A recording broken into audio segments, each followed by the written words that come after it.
Donc après le plan de masse, nous allons donc voir la suite, à savoir la vue en plan. Donc lorsqu'on parle dans un dossier de plan, il y a donc des plans qui sont représentés de cette manière.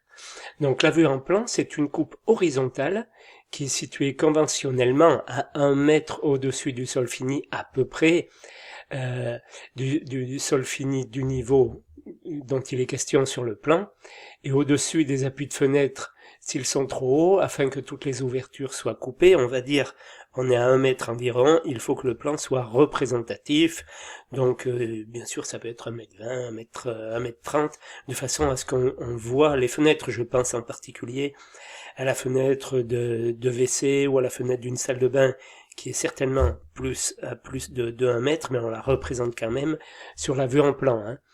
Dans le cas des combles aménagés, le plan de coupe est positionné par exemple à 1,30 m au-dessus du plancher fini. Enfin bon, on adapte à la situation.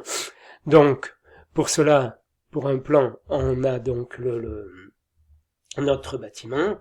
Le bâtiment, donc le sens de l'observation, c'est comme ça, de haut vers le bas, et on imagine qu'on va découper à 1 mètre à peu près au-dessus du sol intérieur, du sol du bâtiment, voilà, pour obtenir quelque chose comme ça. Voilà, quelque chose comme ça, dessiné, vu, toujours pareil, de haut en bas. Voilà, c'est ce qui va nous donner la vue en plan, de cette façon. Voilà.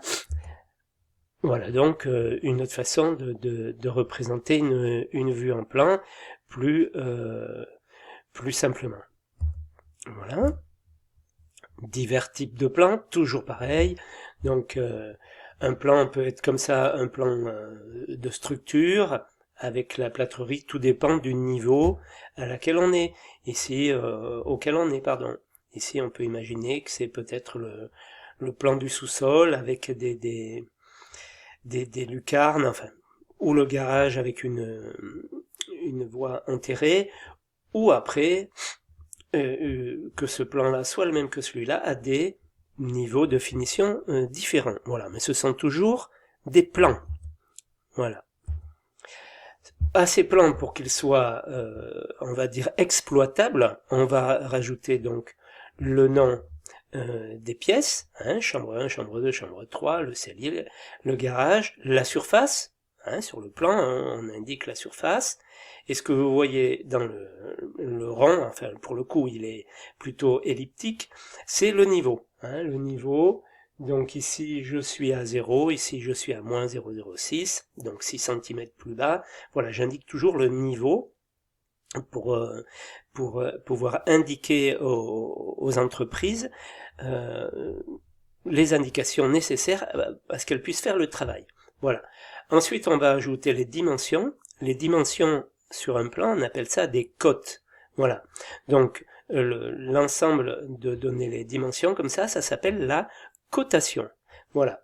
Donc, cette cotation, il y a la cotation extérieure, la cotation intérieure, et on se débrouille pour qu'elle soit lisible, c'est pas toujours facile, et exploitable facilement.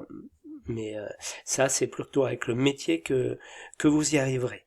Voilà donc en ce qui concerne le plan, la vue en plan.